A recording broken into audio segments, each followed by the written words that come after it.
네, 시청자 여러분 안녕하십니까? 전주 MBC 시사토론입니다. 박근혜 전 대통령의 파면으로 대선이 50여일 앞으로 다가왔습니다. 본격적인 대선 국면에 막이 올랐는데요.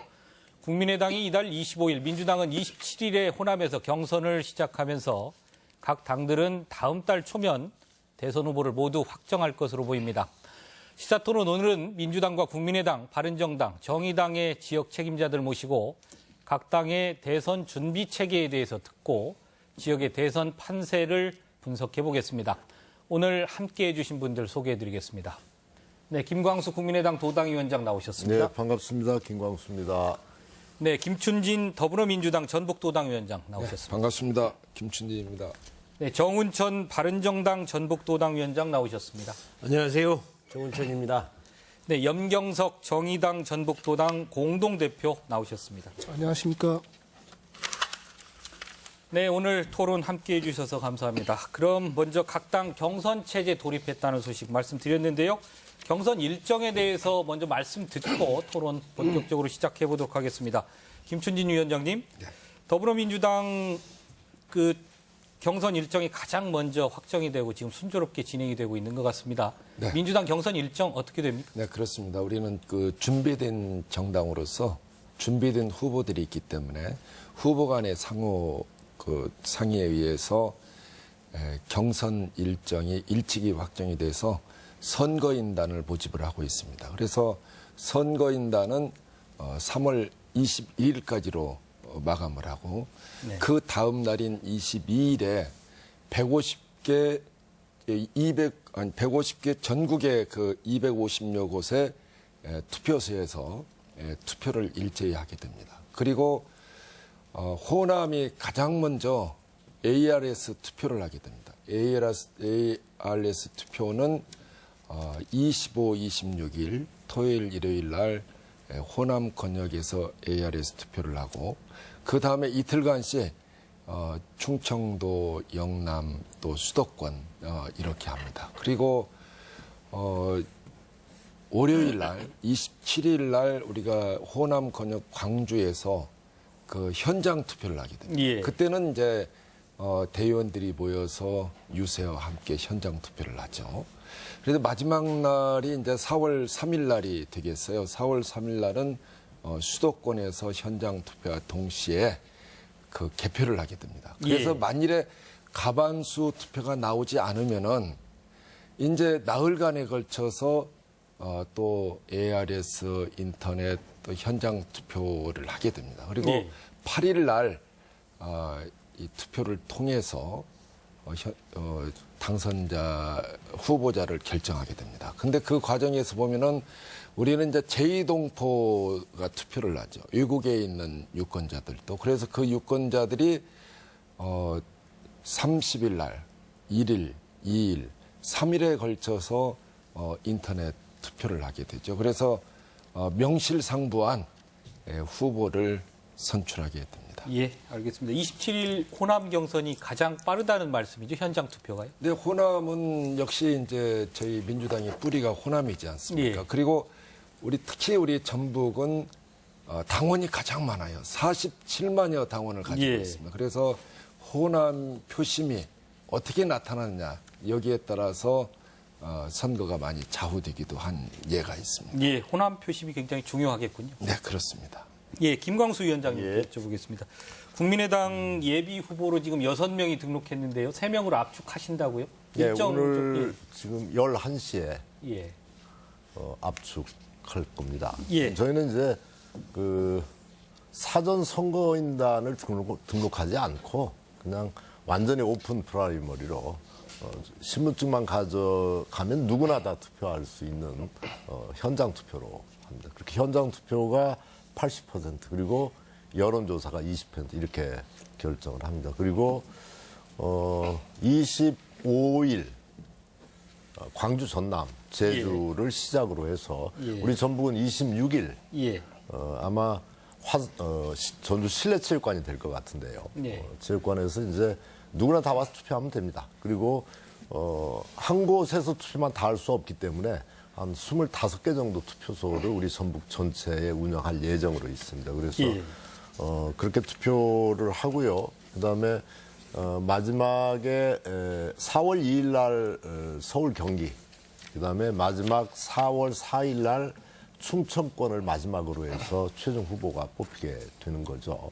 그리고 이제 만약에 과반이 넘는 후보가 없다 그러면 선거인단 등록할 때 이제 휴대폰이나 이런 거 등록을 다 하게 됩니다. 이렇게 등록한 분들에 의한 여론조사로 최종 후보가 예. 결선 투표가 있을 경우 그렇게 확정하는 것으로 이렇게 최종 결정을 했습니다. 그래서 전국의 7개 권역을 순회하면서 경선을 하는 거죠. 그래서 남쪽에서부터 이제 북상하고 마지막에 충청에서 4월 4일 날 최종 결정하는 이런 것으로 되어 있습니다. 그리고 후보는 지금 6분이 최종 후보 등록 마감 결과 6분이 등록을 해서 3배수로 오늘 3명으로 압축할 예정으로 있습니다. 민주당과 차이점이 순회 경선하는 지역이 좀 많은 것 같고요. 민주당은 호남권에서 광주에서 그렇죠. 다 하는 것 같고 국민의당은 전북에서도 하는 점이 좀 차이가 있는 것 같습니다. 전북에서 따로 합니다. 이렇게 전북을 독자 권역으로 해서 광주, 전남, 제주를 묶어서 첫 경선을 하고 그 다음 경선지가 일요일 날 26일 날 전북을 하게 되는 거죠. 네, 정운천 위원장님께 이제 바른정당 일정 좀 여쭤보겠습니다. 어떻게 됩니까, 바른정당? 우선 바른정당이 창당한 지 이제 2달밖에 안 돼서요. 그거 좀 먼저 말씀드리면 드리겠는데 어쨌든 국민의 뜻을 친박 패권 세력으로는 받을 수가 없어서 한 30여 명이 탄핵 찬성한 사람들이 의원들이 모여서 이제 탄핵 주도 정당으로서 올바른 나라 만들자고 이제 바른정당을 창당했습니다.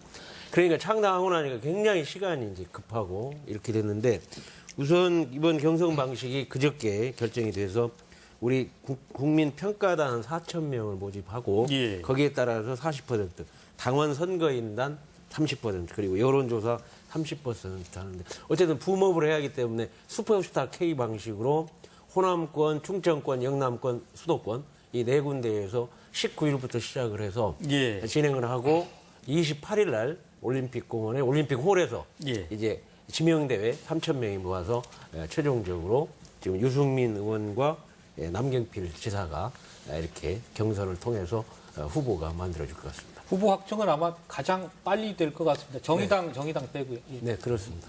정의당 염경석 대표님께 여쭤보겠습니다. 가장 먼저 지금 후보를 심상정 대표로 확정했는데요. 어떻게 지금 경선 진행 과정 그때 어떻게 됐는지 좀 말씀 부탁드립니다. 네, 저희는 이미 대선 후보를 확정을 했고요. 과정을 보면 1월 중순경에 선출 공고를 했고요. 2월 중순경에 확정을 했습니다. 근데 다른 당들은 보니까 선출 방식에 있어서 국민 경선 또는 여론조사 이런 방식을 하고 있는데요. 저희는 다른 당들과 확연하게 다르게 당권자, 매월 당비를 내는 당원들의 직접 투표를 통해서 후보를 확정했다는 차별성을 말씀을 드립니다. 그래서 과정에서 두 분이 경선을 했습니다. 그래서 심상정 대표와 우리 김제 출신인 강상구 전 대변인이 경선을 했고요. 어떤 다수의 확보를 한 우리 심상정 대표께서 정의당의 대선 후보로 확정이 돼 있는 상태입니다. 이런 질문 좀 한번 드려보겠습니다. 제가 이 자료를 보니까요. 그 14대 때 김대중 이제 전 대통령이 김대중 후보였는데요. 당시에는 낙선했습니다. 그런데 전북에서 89% 지지를 받았습니다. 그리고 15대 때 김대중 대통령이 당선될 때 전북에서 92%, 노무현 대통령 91%, 정동영 후보 81%, 문재인 후보 86% 이렇게 득표를 했어요. 전북에서 그렇습니다. 이번 대선에서도 이렇게 특정 후보에 대한 몰표 90%죠. 90%면 거의 몰표인데요. 이런 현상이 재현될까요? 어떻게 보십니까? 정운천 위원장님. 아무리 지역장벽이 세다고 전 세계에서 이런 거는 특수한 얘기죠. 옛날 민주화와 독재 그 양극화에서 이런 일이 일어났는데 이제는 그게 다 극복이 됐는데도 불구하고 그 원심력이 그대로 지금 남아 있어요. 이게 우리 전라북도 또는 호남을 망조를 만든 그런 결과를 가져왔습니다. 예를 하나 든다고 하면 GRDP 지금 최악이 된 데가 대구거든요. 광주. 대구는 정권을 갖고 있는데도 최악이에요. 그럼 광주, 전주, 또 대구. 그래서 아마 이거를 이제 도민들이 많이 알아차리고 계실 거고 지금은 또 4당 체제가 됐습니다. 이제는 한쪽에 몰표 줄 수 있는 상황이 아니에요. 그래서 정말 충청 모델처럼 골고루 나눠줄 수 있는 그러한 헤아림이 우리 도민들께 이제 인식할 때가 왔다고 생각을 하고 또 전번 총선에서 민주당 30년 독주가 얼마나 아팠던지 국민의당, 우리 새누리당으로 오기는 어려우니까 국민의당으로 7석이 그냥 가버렸잖아요. 예. 그래서 국민들의 표심이 이제는 큰 변화를 가져오고 또 전주 전북 발전을 위해서도 꼭 절실하게 그게 필요하다. 저는 그렇게 말씀드릴 수 있겠습니다. 지금 4당이라고 하셨는데요. 원내정당은 지금 5당입니다. 아, 5당. 예, 5당입니다. 이 여당이 분당이 되면서 예. 5당 체제로 됐고요. 호남도 이제는 과거 민주당이 이렇게 분당이 되면서 더불어민주당과 국민의당 이렇게 두 당이 사실은 지역 내 주도 정당으로 역할을 좀 하고 있거든요. 그래서 이번 대선은 과거 대선처럼 뭐 민주당 이 단일 후보가 이게 호남을 대표하는 게 아니고요. 더불어민주당과 국민의당이 있기 때문에 그 표가 이렇게 나눠질 거로 봅니다. 예. 그리고 그 정신은 아까 말씀드린 대로 적폐다. 그동안 우리 호남을 홀대해온 정권에 대한 심판으로서 그 표가 모아졌던 거지 마치 뭐 특정 세력을 이렇게 막 그 패거리처럼 이렇게 하자고 하는 그런 예. 정신이 아니다는 것을 분명하게 좀 했으면 좋겠습니다. 예. 네, 우리 예. 김춘진 위원님. 예. 우리 전북의 정신은 다릅니다.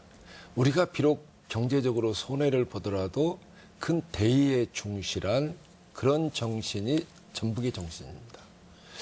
그래서 저희 그 더불어민주당은 우리 도민들의 민심에 충실히 따르려고 노력을 하고 있습니다. 그런데 지난 총선에서 우리가 호되게 채찍질을 받았던 것은 정권 교체를 하는 것이 바로 우리가 백성이 주인인 그런 나라를 제대로 만들 수 있는데 그럴 가능성이 작아졌다 해서 호된 매를 받았다고 봅니다. 그런데 이제 우리가 정권 교체할 가능성이 어느 정당보다도 높아졌고 또 준비된 후보들이 많이 있습니다. 그 결과 아마 정당사에서 이렇게 국민의 50% 이상의 지지를 받는 정당은 아주 거의 제가 찾아볼 수 없었어요. 예. 그래서 우리 민주당이 지금 현재 50%를 넘어섰지 않습니까? 이것은 바로 우리 국민, 즉 촛불 민심을 제대로 따르고 또 헌법 정신에 충실한 정당이기 때문에 우리 민심의 지지를 받고 있다. 그런 의미에서 볼 때는 역시 우리 민주화를 위해서 노력해 주신 분들이 우리 도민들이고 그러한 도민들이 그 적폐 청산을 하려면은 아까 힘을 모아줘야 됩니다. 즉, 그 5당 체제에서 이 가반수가 우리가 집권을 한다 할지라도 우리는 가반수가 넘지 않는 정당이기 때문에 즉 압도적인 지지로서 정권 교체를 했을 때 새로운 세상을 열어갈 수 있는 동력이 됩니다. 그래서 어느 때보다도 우리 지역의 민심은 저는 과거보다도 더 한마음 한뜻으로 표를 줄 것이다. 이렇게 예측해 봅니다. 예. 김광수 위원장님 이번에 90% 특정 후보에게 쏠림 현상이 또 나타날까요? 전 단언하지만 없을 겁니다. 예. 그리고 이제 현실 정치 세력이 아까 염경석 위원장님도 말씀하셨지만 5당 체제로 돼 있어요. 그리고 앞으로 가면 갈수록 국민의 다양한 요구들을 수렴할 수 있는 다당제 형태의 정치 구조가 저는 현실화된다 이렇게 생각을 해요. 그래서 특정 후보, 특정 정당의 쏠림이 가지는 않게 돼. 과거처럼 뭐 예. 일정하게 어떤 정당이 주도할 수는 있겠죠. 그러나 예전처럼 막 90% 이상 높은 그런 쏠림 현상이 가지는 않을 것이다. 일정하게 정의당이라고 하는 이념을 좋아하는 있습니다. 층이. 그리고 아주 그 보수의 어떤 자유한국당과 같은 이런 표도 일정하게 있고 그다음에 이제 나머지 개혁적인 스펙트럼이나 보수적인 스펙트럼은 어떤 그 스펙트럼에 따라서 다양한 표들이 좀 분산될 것이다 이렇게 생각을 하고요. 가장 중요한 것은 이번 선거에서도 사실 지난 총선에서 이 특정 정당의 쏠림 현상이 안 왔던 것은 기존에 이제 쏠림 현상이 특정 정당으로 가다 보니까 그것이 지역 발전이나 말하자면 기존에 지역에서 여당 역할을 했던 민주당이 뭐 했냐 이것에 대한 도민들의 비판들이 굉장히 많았죠. 그래서 그는 어떤 독점적인 양당 구조 체제 하에의 어떤 상실감 이런 것들 속에서 제3의 길이나 이런 것들의 요구들이 나왔던 것처럼 앞으로도 이제 다양한 정치적 스펙트럼이 함께 갈 것이다. 저는 이렇게 봅니다. 예, 지금부터는 각 당을 중심으로 해서 지금 형성된 판세, 정세에 대해서 조금 분석해 보도록 하겠습니다. 각 당의 후보가 확정되기 전이라서 정당 중심으로 좀 얘기를 진행을 해야 할 텐데요. 먼저 민주당 이야기부터 해보겠습니다. 김춘희 위원장님, 민주당 새 후보의 지금 여론조사 지지율을 보면 50%를 넘어가고 있는데요. 네, 그렇습니다. 민주당 후보의 강세 지속 현상, 이 이유, 원인 어떻게 찾으십니까? 저는 계속 우리의 주자군들이 어디다 대놔도 손색이 없는 주자예요. 즉 문재인 후보를 보면은 지난 대선에서 검증된 후보고 또 국정 경험이 가장 많습니다. 이 노무현 대통령 때 수석과 비서실장으로서 역할을 했고 또 국회의원으로서도 역할을 했어요. 그래서 인권 변호사와 많은 그런 역할을 해왔기 때문에 우리 국민들이 인정을 해줍니다. 또 안희정 후보는 역시 도정 경험과 청와대에서의 국정 경험이 있어요. 그리고 어느 누구보다도 우리 이 모든 사람들을 아우르는 역시 포용력 있는 정치인이다. 그래서 이 우측에 있는 사람들이 많이 지지하는 성향이 있습니다. 또 우리 이재명 후보는 정말 아주 가장 개혁적이고 진보적인 후보입니다. 그러면서 우리 촛불 민심에 잘 부응하고 있고 또 잘잘못을 송곳처럼 잘 지적을 하고 또 거기에 따라서 충실하게 따르는 후보이기 때문에 어느 후보 하나 이 손색이 없습니다. 또 추성 후보도 고향 시장으로서 청와대와 또 우리 국회의원으로서 역할도 했고 또 이제 시장으로서도 명시장으로서 역할을 했기 때문에 이러한 후보들이 있는 정당의 지지율은 저는 변함이 없을 거다. 그래서 우리 후보들의 지지율 합표가 거의 60%에 육박하고 있다고 말씀드립니다. 예, 뭐 네 분 후보님, 세 분 후보님 모두 다 공통적으로 강점을 분석해 주셨는데요. 민주당 내에서는 어쨌거나 지금 문재인 후보가 상당히 앞서 있는 것 같고요. 지금 전반적으로 문재인 후보 대세론이다, 아니다 이런 이야기 계속되고 있는데 나머지 세 분께 좀 여쭤보겠습니다. 문재인 대세론, 민주당의 우위 지속될 것으로 보십니까? 어떻습니까? 전 민주당 경선은 문재인 후보가 되리라고 거의 확신합니다. 근데 이제 아까 후보의 훌륭한 점들을 다 말씀하셨는데 사실 문재인 후보 법안 발의 아니셨어요. 국회의원 시절에 정치자금 사용 내역을 보면 식비나 접대비 가장 많이 썼더라고요. 정책 개발 안 하셨어요. 어떤 후보에 대해서 비판하려고 하는 측면보다는 아까 후보를 하도 이렇게 띄우시니까 드리는 말씀이고요. 네.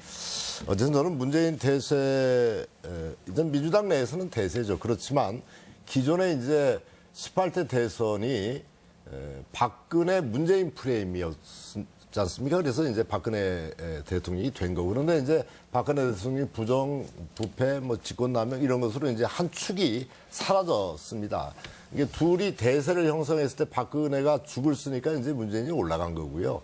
이제 한 축이 사라진 측면에서는 또 새로운 더군다나 이제 거기 대리인이라고 할 수 있는 황교안 지금 현 대행까지 불출마 선언을 한 상황 속에서는 상당 부분의 요동이 있다 이렇게 생각을 하고요.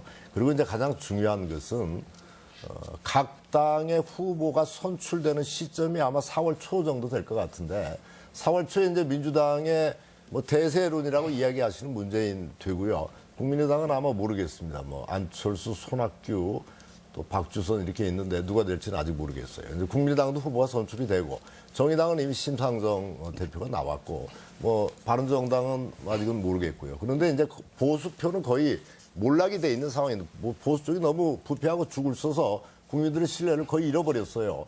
그러면 이제 정권 교체는 확실한데 어떤 정권 교체가 나을 것인가라고 하는 선택의 문제가 국민들한테 주어진다.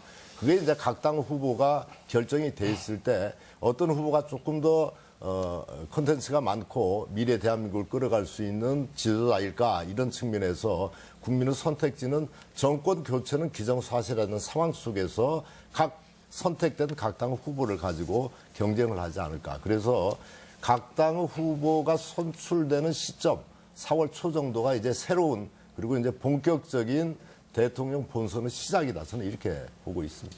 예.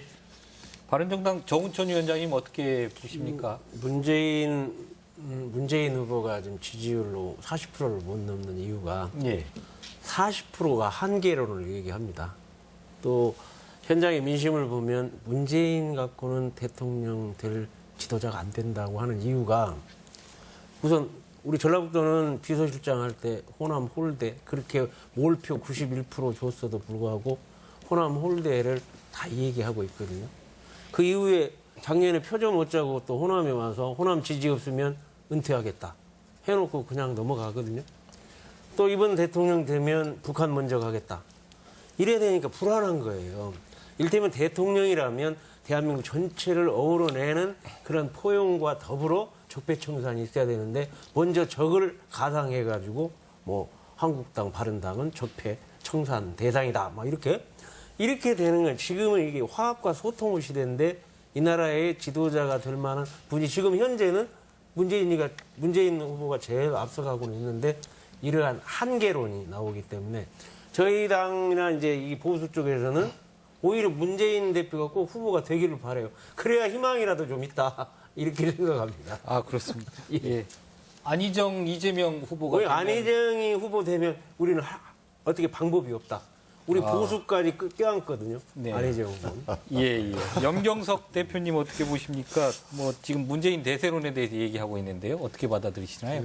하여튼 뭐 현재까지 여론조사에 의하면 뭐 예. 최다 지지율을 확보하고 계신 건 맞는 것 같습니다. 예. 그러나 뭐 어쨌든 우리 정의당의 입장에서는 문재인 후보가 가지고 있는 또 민주당이 갖고 있는 정치적 철학, 정책을 가지고는 한계가 있다고 분명히 인식을 하기 때문에 어려운 과정 속에서 정당을 꾸리고 운영을 해 가고 있는 겁니다. 그리고 우리 심상정 후보가 이제 대선에 출마해서 완주를 하겠다고 의지를 표현하는 것도 문재인 대세론을 인정하지 않는 거죠. 예. 끝까지 어쨌든 대선 과정을 통해서 정의당이 가지고 있는 정책, 그리고 정의당이 가지고 있는 정체성을 국민들에게 알려내고 우리 국민들의 지지를 확대해가는 이 정의당을 성장 발전시켜내는 그런 계획을 가지고 가겠다는 거고요. 우리 당이 가고 있는 정책들을 공약화하고 현실 제도화해서 국민들의 삶을 개선시키겠다는 그런 프로젝트를 갖고 있는 겁니다.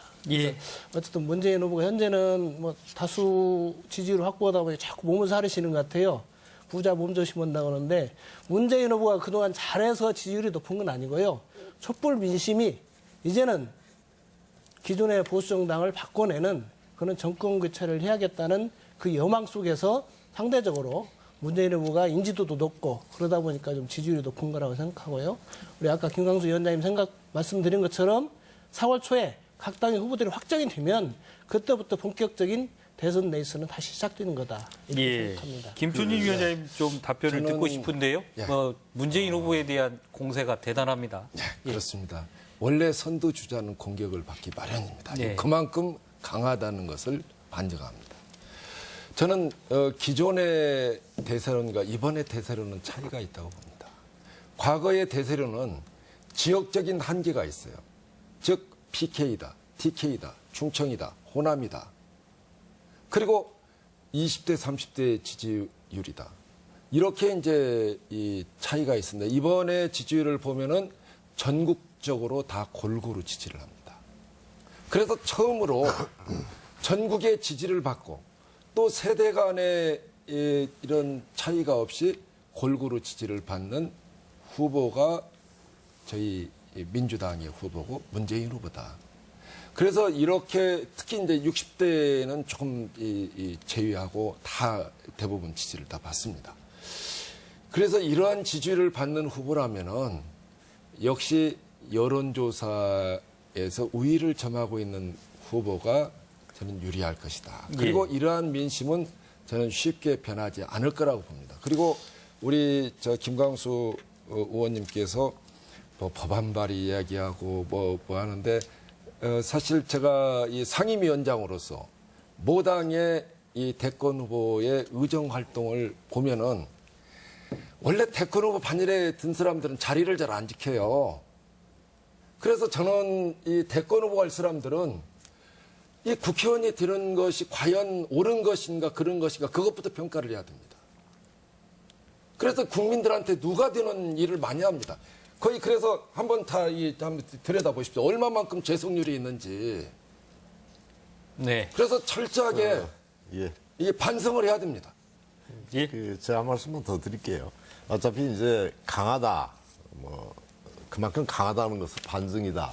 굉장히 자만하시는 것 같은데 그걸 패권주의라고 하는 겁니다. 그게 패권주의라고 하는 이야기가 밖에서 나온 게 아니에요. 민주당 내에서 나온 이야기들입니다. 지난번 박원순 시장이 전주 도청에서 기자간담회 때 그런 이야기를 하셨어요.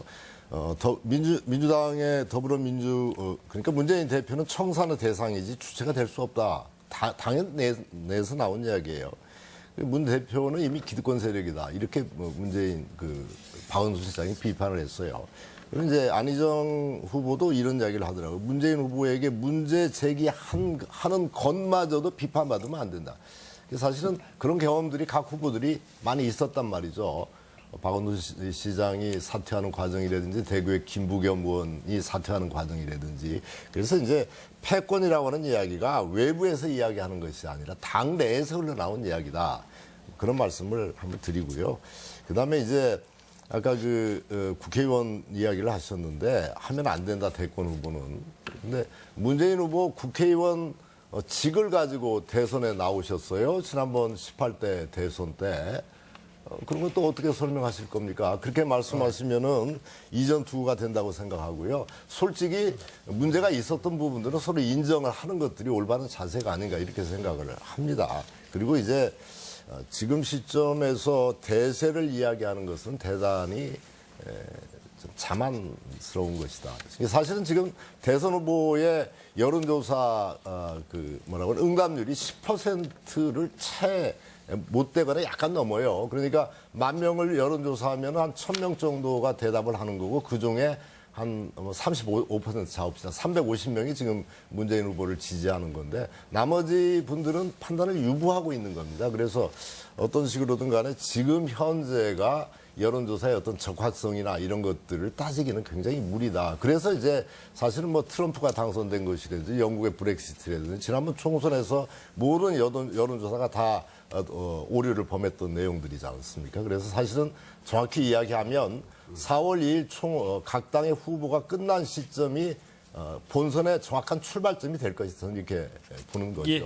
나머지 두 분 말씀 좀 듣고 그다음에 김춘희 위원님 말씀 듣겠습니다. 예, 정우천 위원님. 이 제왕적 대통령 중심제의 가장 폐단이 패권입니다. 그래서 이번에 친박 패권도 제가 들어가 보니까 제가 윤리위원회 부위원장을 하면서 그 농단 세력인 박근혜 대통령을 탈당시키려고 했는데 친박 패권 세력이 완전히 무력화시키는 막가파식으로 가더라고요. 그래서 이거 안 되겠다 해서 드디어 탈당하고 이제 국민 통합시키는 거로 가야 되는데 지금 문재인 세력을 봐도 똑같은 패권 세력이라고 하는 것이 뭐냐면 이미 첫 번째 국민의당이 안철수가 거기에 튀어나왔잖아요. 그 다음에 이제 박지원 튀어나왔죠.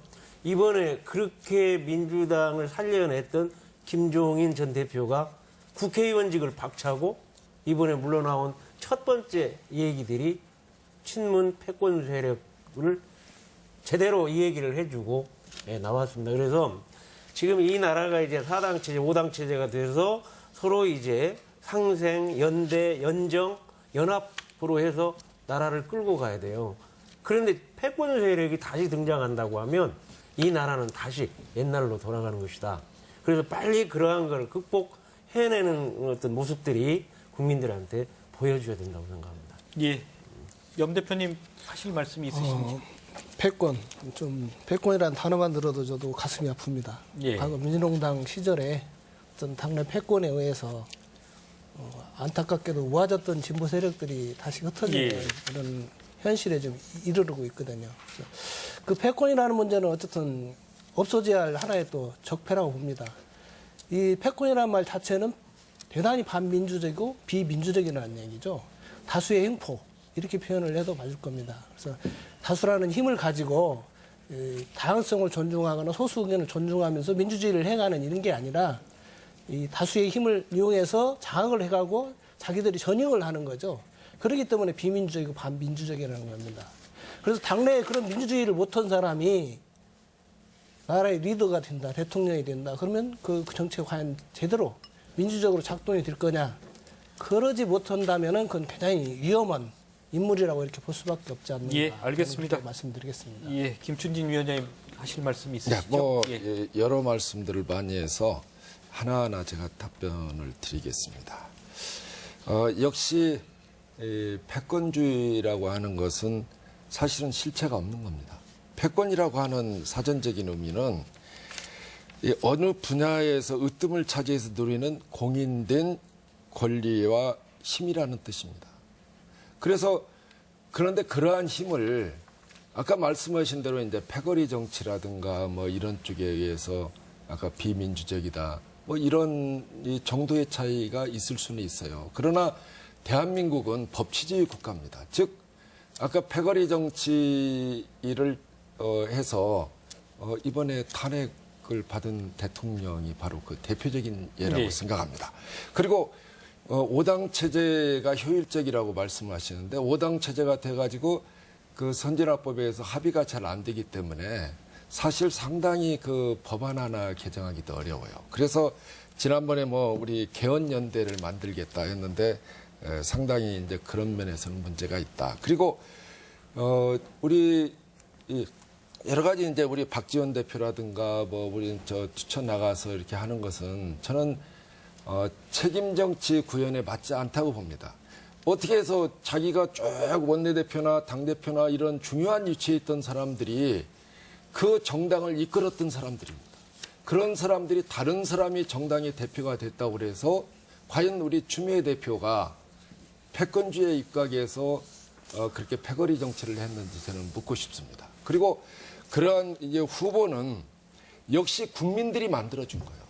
이게 문재인 후보가 지금 1위를 달리고 있는 것은 대한민국 국민들이 1위를 만들어준 거고 그 힘을 모아준 거예요. 그래서 결국에 그 민주주의 국가에서는 백성이 주인이에요. 이번에 저는 촛불 민심에 있어도 가장 중요한 것은 역시 우리 국민들이 주인의식을 갖게 됐다. 즉 주인이 나다. 어떤 회사에서도 주인의식을 가지면 달리 보입니다. 우리 대한민국 호를 운영하는데 우리 대한민국 모든 국민들이 이제는 내가 주인이라는 확실한 의식을 가지고 이렇게 지지하는 지지율이라는 말씀을 드립니다. 즉 1위는 국민들이 만들어준 것입니다. 그 5당 예. 체제를 인정하지 않는 것 자체가 패권이죠. 5당 체제를 국민들이 만들어 주신 겁니다. 국민들의 다양한 요구들을 담을 수 있는 그릇이 기존의 적대적 공생관계를 이루고 있었던 양당 체제로 어렵다 해서 5당 체제가 된 것이지 않습니까? 그래서 물론 이제 자유한국 그 새누리당에서 자유한국당하고 뭐 바른정당하고는 이건 이제 인위적으로 분당한 것이지만 어쨌든 간에 그런 국민의 요구는 받는 것이 당연한 거죠. 이게 인위적으로 만들었다. 뭐 이것이 잘못됐다. 이렇게 이야기하는 건 전 문제가 있다고 생각하고요. 일단 패권은 저는 잘못된 것이라고 생각합니다. 그게 어떤 패권이든 간에 박근혜 패권이 몰락했고 비선 정치에서 제왕적 대통령제의 문제점들이 드러났던 것처럼 또다시 패권에 의해서 대한민국이 휘둘리면 안 된다. 앞으로는 현실 정치가 5당 체제이기 때문에 누가 정권을 잡더라도 서로 사안별 연대하고 상생하고 서로 돕지 않으면 안 된다. 그리고 그런 차원에서 아까 국회의 선진화법 이야기했지만 그런 5당 체제의 현실을 인정을 하고 그러면 국회 선진화법도 그게 맞게 고쳐져야 되는 것이 법이지. 국회 선진화법이 이렇게 있으니까 5당 체제 안 된다. 이건 말이 안 되는 거죠. 예, 알겠습니다. 저희들이 지금 대선 잠시만요. 대선 판세 분석을 하고 있는데 민주당 그리고 문재인 대표의 지지율이 지금 높기 때문에 이 부분에 대해서 공방이 상당히 깊이 지속되고 있습니다. 마지막으로 김춘진 위원장의 말씀 듣고 이 문제는 넘어가도록 하겠습니다. 김춘진 위원장. 지금 이 선진화법이 있고 이게 다당 체제로 되는 것은 역시 국민들의 뜻. 선진화법을 제가 주도한 사람입니다. 그래서 선진화법 찾아보면 제 이름이 나옵니다. 그만큼 필요에 의해서 만든 거죠. 그러나 법이라고 하는 것은 이 사회 현상에 따라서 바꿀 수도 있다. 그리고 5당 체제가 국민이 만들어준 거지만은 물론 이제 5당 체제를 만들어준 건 뭐 분당한 것도 역시 국민의 힘에 의해서 분당이 됐죠. 그러나 효율성에 있어서 그렇게 빠른 합의를 이뤄내지 못하는 측면이 있다. 그러면서 개헌이라고 하는 그러한 중요한 문제를 과연 이렇게 빠르게끔 이번에 대통령 선거에서 국민 투표와 함께 하겠다. 그렇기 때문에 그 점을 지적하는 겁니다. 예. 그렇게 해서 그 자체도 제대로 합의를 못해서 지연이 많이 더 효율성이 떨어지는데 하물며 개헌같이 중요한 문제를 국민을 위한 개헌이 돼야지 정치인이 몇 사람이서 또 국민의 뜻을 물어보지 않고 다수의 정치인이라 할지라도 개헌을 하는 것은 저는 옳지 못한 방향이다. 국민의 위한. 예, 알겠습니다. 그 부분은요. 그 부분을 이렇게 정리해야 합니다. 개헌이 지금 오늘 어제 나온 얘기가 아니에요. 10년 이상 됐어요. 준비하고 개헌특위 만들어서 했기 때문에 그거는 의지가 문제고요. 이런 제왕적 대통령 중심제 하에서 이 패권 정치가 이 엄청난 일을 만들고 국정농단을 했기 때문에 개헌은 어떤 것보다도 우선적으로 해야 되겠다는 것을 전제하고 준비를 하는 게 중요한데 뭐 문재인 대통령 되어 보십시오. 또 개헌하겠습니까? 쉽지 않습니다.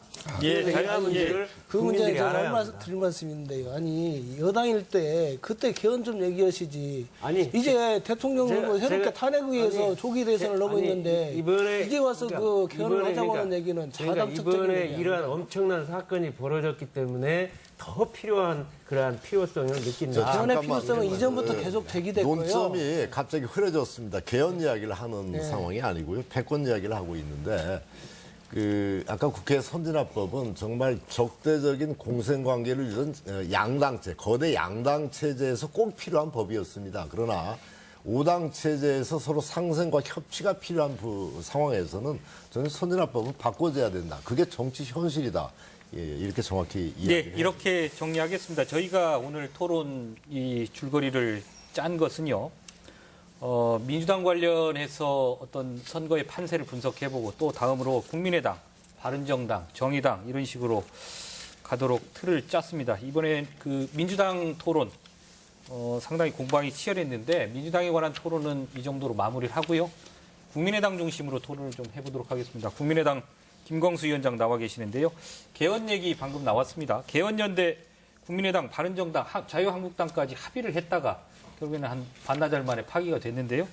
그 부분 어떻게 반문연대인지 개헌연대인지 이 부분에 대해서 조금 의문을 표하는 국민들도 계십니다. 어떻게 설명하시겠습니까? 저는 이제 개헌특위가 국회에 만들어졌지만 개헌특위가 모든 것들을 다 결정할 수 있는 상황은 아니라고 봅니다. 그리고 정확한 것은 이번 개헌과 관련해서 국정농단의 중심 세력이었던 자유한국당이 개헌을 이야기할 자격이 저는 없다고 생각합니다. 그래서 자유한국당하고 물론 사안별연대는 가능하겠죠. 그러나 개헌과 같은 대단히 중요한 국가적인 문제를 개헌이라고 하는 이 뒤에 숨어서 다시 살아나려고 하는 국정농단 세력의 어떤 다시 숨통을 틔워주는 쪽으로 제기가 되면 절대 이건 안 된다 이렇게 생각하는 입장입니다. 그래서 개헌특위 간사들 간의 합의가 깜짝 발표됐지만 당내에서 비판이 굉장히 많습니다. 이건 네. 아니다라고 하는 비판들도 많고 그래서 실제 대선 주자인 안철수 후보 같은 경우도 이런 식으로 개헌을 국회에서 끌고 가는 건 문제가 있다라고 하는 인식의 발언을 했고 당대표께 박지원 대표도 그런 이야기를 했는데 당내 초선의원 중심의 대다수 의원들도 이런 식으로 자유한국당과 같이 가는 개헌 문제 논의는 문제가 있다는 인식들이 대단히 많습니다. 그래서 아마 이건 이제 의원총회를 더 열어서 많은 밤을 새서라도 논란을 해야 될 건데 아마 굉장히 기류는 좀 부정적인 기류가 있다 이런 말씀을 드리고요. 가장 분명한 것은 개헌이라고 하는 뒤에 숨어서 국정농단의 주도 세력이었던 자유한국당이 다시 부활한다. 저는 이거 잘못됐다고 생각합니다. 자유한국당은 지금 대통령 후보를 내서도 안 되는 정말 반성하고 통렬히 반성하고 또 사법적인 단죄를 받아야 하고 그리고 그 전제하에서 국민들이 통합을 이야기할 때 이야기 가능한 거지. 자유한국당이 나서 통합 이야기하고 개헌 이야기하는 것은 이거 어불성설이죠.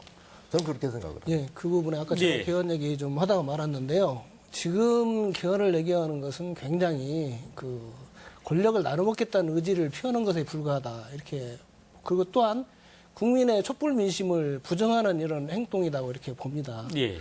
진짜 개헌을 하고 싶으면 충분히 시간을 갖고 국민적 토의를 거쳐서 그 안을 만든 다음에 개헌을 하는 그런 과정들을 갖춰가야지 불과 2달밖에 안 남은 이 대통령 선거에서 같이 개헌 투표를 하겠다. 이거는 대선 자체를 물 흐리면서 국민들을 무시하는 조속 개헌으로 갈 수밖에 없고요. 예. 개헌의 내용이 과연 무엇이 돼야 하냐. 이게 굉장히 중요한 문제입니다. 그럼 진짜 대통령이 지금 우리나라에서 과반수 이상 득표를 하고 대통령이 된 사람이 몇이나 되냐. 직선제 이후에. 이거 아주 심각한 문제거든요. 그 프랑스나 이런 데는 다 대통령 결선 투표제가 도입이 됐습니다. 그래서 결선을 통해서 과반수 이상의 득표를 하는 대통령이 취임을 합니다. 그런데 우리나라는 역대 아마 이명박 대통령 빼고는 과반수 이상 득표한 사람이 없을 거예요. 예. 그럴 정도로 소수 대표가 되는 이런 형태로 있다 보니까 개헌에서 굉장히 중요한 문제는 결선 투표제고 지금에 있는 여러 가지 선거제도도 반드시 다 개정이 돼서 소수도 언제든지 정치권을 진출할 수 있고 목소리를 낼 수 있는 이런 제도로 만들어지는 것만이 민주화를 성숙시켜가는 과정이다. 예, 알겠습니다. 개헌 이야기는 마무리하도록 하겠습니다. 지금 후보 간 지지율, 정당 지지율 그리고 최근에 이제 판세, 초기 판세에 대해서 논의를 하고 있는데요. 이런 조금 문제 제기가 있을 수 있습니다. 최근 대선 후보 지지율이나 이런 것들을 보면 반등의 계기, 조금 그 전환의 계기가 한 두어 차례 있었는데요. 한 번은 반기문 총장의 불출마이고 또 최근에는 황교안 총리의 불출마입니다. 이것이 판세에 어떤 영향을 미칠 것인지 민주당 내부에서도 분명히 영향이 있다라는 목소리가 좀 있는 것 같고요. 국민의당 김광수 위원장님 4월 초에 다시 시작할 것이다 이런 이야기 있었습니다. 황교안 총리 불출마 이 부분 보수층에서도 상당히 주목하고 있는 전기일 텐데 그 부분 토론 좀 해보도록 하겠습니다. 황교안 총리는 불출마하는 게 당연했고 맞다. 본인이 말하자면 심판이었지 않습니까?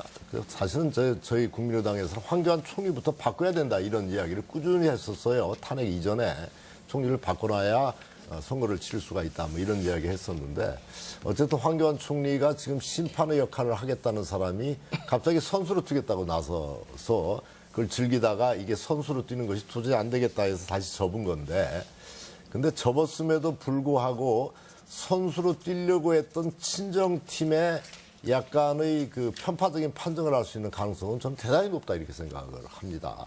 그래서 이제 그동안에 뭐 3.15 부정선거나 끊임없이 뭐 지난번 국정원 댓글 사건이나 김용판 뭐 총장 사건이나 끊임없이 있었습니다. 이 현대화된 대명천하의 그런 일들이 있기 때문에 그걸 좀 경계를 해야 된다고 생각하고 유심히 좀 지켜봐야 될 것 같습니다.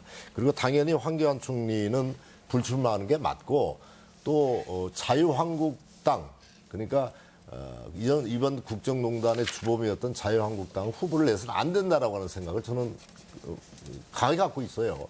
그리고 이제 황교안 총리의 불출마와 관련해서 그러면 그동안에 머물렀던 보수 성향의 유권자들의 표심이 어떻게 갈 것인가.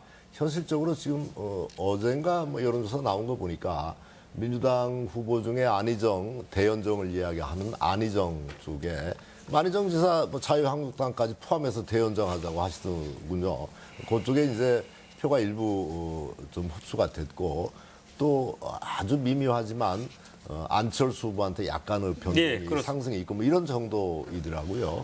그런데 아까도 말씀드렸다시피 이제 황교안 총리의 사퇴를 계기로 해서 사실은 보수층을 대표할 수 있는 대권 주자가 거의 뭐 3% 1% 미만의 아주 약한 후보들로 구성되어 있기 때문에 보수 성향의 표심들은 사표 방지 심리가 작동되면서 막상 1대1 구도로 이제 이 대선 후보가 확 각 당이 결정이 된다라고 하면 보수층의 표가 거의 축소될 것이다. 저는 이렇게 봐요. 그러니까 보수층에 뚜렷한 주자가 없기 때문이죠. 그래서 그 보수층의 후보가 사표 방리 심지에 의해서 상당 부분 기존의 민주당이나 또 국민의당 후보 쪽으로 이렇게 이동하는 현상이 되지 않을까. 저는 이렇게 예측을 하고 그런 측면에서 보면 뭐 정의당 계시긴 하지만 사실 뭐 정의당은 뭐 그동안에 이제 예전에 뭐 개혁당이나 이렇게 쭉 해왔던 또 아주 그 개혁적인 그런 민심을 대변하는 한 뭐 6, 7% 표심들이 그대로 있다고 생각하고 나머지는 이제 거의 양강구도로 가지 않을까 저는 그런 예측을 합니다. 예. 정운천 위원장님, 그 보수표가 사그라들 것이다. 그리고 황교안 총리의 표는 민주당, 국민의당으로 올 것이다. 이런 얘기 하셨는데요. 실제로 바른정당 후보의 지지율 상승이 좀처럼 보이지 않습니다. 왜 그렇습니까? 저희도 좀 기대를 했죠. 예. 기대를 했는데 제대로 국민들께서 바른정당에 대한 인식 이게 좀 부족한 것 같고요. 그래서 거기에 덧붙여서 말씀드리면 어쨌든 박근혜 대통령 탄핵은 보수를 괴멸로 가고 있는데 그 괴멸하면 나라가 또 불행하게 됩니다. 어쨌든 건전한 보수는 살아나야 되기 때문에 그래서 탄핵을 가장 앞장서서 이렇게 찬성하고 주도했던 게 우리 바른정당이고 바른정당이 이제는 좀 그러한 보수를 좀 키우기 위해서 따뜻한 보수, 건전한 보수 세력으로 이번에 이제 저희가 국민 통합 그리고 꼭 얘기 드렸던 거는 이 제왕적 대통령 중심제를 뛰어넘는 그러한 개헌 세력의 연합을 통해서 가야 된다. 저희 지금 바른정당의 후보들로서는 정권을 잡는다 이거 좀 누가 봐도 어렵지 않겠습니까? 그래서 이제는 이 반패권 세력, 그 개헌 주도를 이렇게 세력을 연합해가지고 연대해서 이렇게 민주당과 한번 겨뤄볼 수 있는 그러한 어떤 경쟁 구도를 만들어보자 하는 그러한 준비를 하고 있다는 말씀드립니다. 예, 염경석 대표님 지금 보수의 후보들이 좀처럼 뭐 10%는커녕 5%도 못 넘고 있는 이유, 의미가 좀 있을 것 같습니다. 어떻게 보십니까? 그 뭐 당연한 결과죠. 예. 권력을 위탁을 했는데 그 권력을 국민을 위해 쓰지 않고 개인을 위해 쓴 거 아닙니까? 그렇기 때문에 당연히 탄핵이 됐던 거고요. 그거는 촛불 시민혁명에 참여했던 시민들의 마음이 그대로, 국민들의 마음이 그대로 표현이 됐다고 봅니다. 그리고 황교안 총리의 표는 어차피 그 보수를 지지하는 표이기 때문에 보수 진영 내에서 움직이는 표에 불과할 거고요. 이번 투표는 과거 투표와 다르게 과거의 기권층은 사실은 진보적인 어찌 보면 또 혁신적 진보를 주장하는 분들의 기권이 많았다고 봅니다. 왜냐하면 정치에 대한 혐오감, 불신 이런 것들이 깊다 보니까 기권층이 많았는데 이번에 기권층은 오히려 보수 쪽에서도 많이 나올 것이 아닌가. 저는 그렇게 생각을 합니다. 그래서 그분들이 지지할 후보가 없다면 아마 기권을 하는 그런 경향성으로 이번 대선 투표는 가지 않을까 그렇게 생각하고요.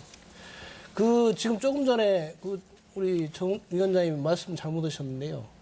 탄핵을 주도했던 정당은 정의당입니다.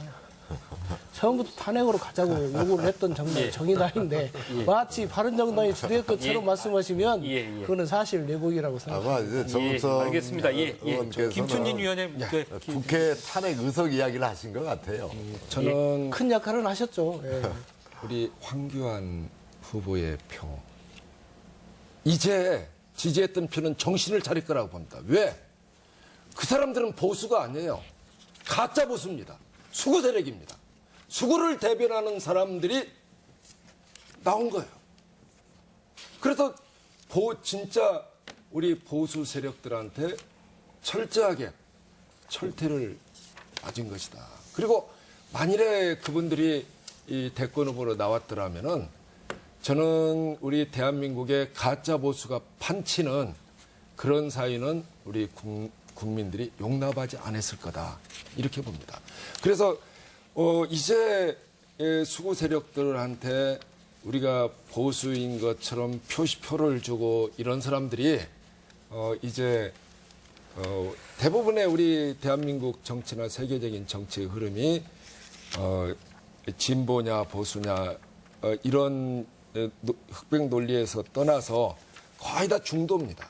이게 중도에서 중도냐, 중도에서 진보냐, 중도에서 보수냐 거의 정책이 엇비슷해요.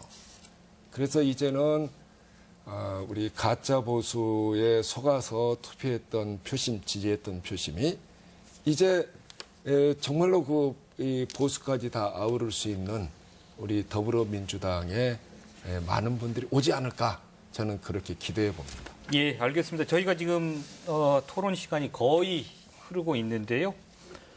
마지막으로 토론을 저희가 못한 것이 향후 정국의 전망에 대해서 조금 말씀을 좀 듣고 싶습니다. 가령 김종인 대표가 탈당을 했고요. 빅텐트론, 그다음에 문재인 대 반문 구도 이런 예상들도 좀 있을 수 있습니다. 마무리 발언을 가름해서 향후 어떻게 대선 정국이 전개될 것인가에 대해서 각자의 좀 전망, 각 당의 전망 좀 들으면서 토론을 좀 가름했으면 합니다. 먼저 염경석 공동대표님부터 조금 말씀 듣겠습니다. 예, 이번 대통령 선거 굉장히 우리 한국에 중요한 선거입니다. 예. 어떤 분이 대통령이 되느냐에 따라서 우리 사회가 좀 더 나은 방향으로 나갈 수도 있고 과거처럼 거꾸로 가는 역사를 맞이할 수도 있다고 봅니다. 그래서 이번의 리더십은 철저히 탄핵 정국에서 있었던 촛불 민심이 반영되는 그런 생각들을 정책에 담는 공약화하는 그런 후보가 당연히 대통령이 되어야 하는 그런 선거가 돼야 된다고 봅니다. 그렇게 했을 때 우리 사회가 좀 더 민주적이고 평화롭고 평등한 이런 사회로 나갈 수 있다고 생각합니다. 예, 정운천 위원장님 향후 전국 전망 어떻게 보시는지요? 또 오늘 못다한 하신 말씀 있으면 함께 해주시기 바랍니다. 저는 그보다도 이번에 사상 초의 대통령 탄핵이 되고 우리 전북 주자가 없는 이번 대통령 선거가 됐습니다. 지금까지 한쪽으로 쏠려서 일당으로 몰아준 그 표 때문에 우리 전북이 이렇게 어렵다고 하는 걸 다 알고 있습니다. 이번에야말로 제가 생각할 때 전북 발전을 위해서 4당 체제, 5당 체제에 골고루 표를 좀 놓아주셔가지고 거기에 담당하는 국회의원들이 전북 발전을 위해서 협치하고 연장하고 연대할 수 있는 그러한 에너지를 오히려 주시는 게 우리 전북 발전의 보탬이 된다. 또 하나는 전북에서 아무리 몰표 준다 해도 대한민국의 표 중에 2%, 2.5% 되거든요. 2.5%의 에너지를 어떻게 하면 우리 전북 발전에 큰 에너지가 될 수 있을 것인가. 이런 부분도 꼭 국민들께서 고려해서 함께 이번 대선 체제를 함께 갔으면 좋겠다. 그런 말씀을 꼭 드리고 싶습니다. 예, 김춘진 위원장님 말씀 듣겠습니다. 촛불 민심, 국민의 뜻과 명령을 받들어서 반드시 국민을 위한 정권 교체를 이룩하겠습니다. 일부 정치인 중에 정치적인 목적에 따라서 이리저리 옮겨 다니는 사람, 우리 국민들이 앞으로 철저하게 심판할 거라고 생각합니다. 두 번째로 대선 후보가 우리 전라북도를 새롭게 인식하고 국가 균형 발전 측면에서 전북이 얼마만큼 낙후됐는지를 인식하고 또 우리 전북 발전을 위한 정권 교체도 함께 이룩했으면 좋겠다 하는 바람입니다. 또 이제 무엇보다도 이 공약을 우리 전북의 수건 산업이 공약으로 들어갔으면 좋겠다. 그리고 저는 전북 발전 없이는 대한민국의 발전을 이루갈 수 없다. 이건 허구이다. 반드시 우리 민주당이 우리 전북 발전을 이룩해내겠다는 말씀을 올립니다. 도민들의 많은 사랑을 바라고 있습니다. 네, 김광수 위원장님. 예, 이번 대선은 정말 광장의 촛불 민심, 그 차가운 겨울바닥을 연인은 1,700만 명이 녹여서 지켜온 광장의 촛불 민심이 제대로 반영되는 대선이 돼야 된다 이렇게 생각을 하고 이번 대선이 단순히 주자를 바꿔서 몇 개월 대통령 선거를 앞당기는 그런 대선이 돼서는 안 된다. 그런 측면에서 보면 여러 가지 개업 입법이라든지 또 개헌 문제라든지 전체적으로 국가를 대개혁하는 부분들에 대해서 함께 고민해가는 그런 대선이 돼야 된다 이런 생각을 갖고요. 또 한 가지 중요한 것은 그 속에서 전북 몫을 어떻게 찾을 것인가 하는 것들에 대해서 우리는 진지하게 고민해야 된다. 전북 그동안에 호남이 소외와 낙후가 거듭돼 왔음에도 불구하고 그 속에서도 전북은 더 소외돼 왔단 말이죠. 그런 측면에서 보면 이번 대선이 또 전북의 정치력을 어떻게 한 단계 높여서 전북의 지역 발전, 전북의 몫을 찾아오는 인사나 예산에 있어서 전북의 몫을 확실히 찾는 그런 계기로 대선이 활용돼야 된다 이런 생각을 갖습니다. 네, 시청자 여러분 어떻게 보셨습니까? 오늘 시사토론에서는 본격적으로 막이 오른 대선 국면에 각 정당, 지역 책임자들께 의견을 들어봤습니다. 어느 때보다 촉박한 일정 속에 치러지는 대선이지만 우리가 왜 이런 일을 겪고 있는지 생각해보면 이번에 어떤 대통령을 뽑아야 할지 정말 신중하고 제대로 고민해야 한다는 생각을 다시 하게 됩니다. 오늘 토론이 대선에 임하는 각 당의 전략과 후보들의 자질과 공약을 조금이나마 살필 수 있는 시간이 됐기를 바라겠습니다. 시사토론 오늘 여기서 마치겠습니다. 시청해주신 시청자 여러분, 함께해주신 토론자 여러분, 고맙습니다.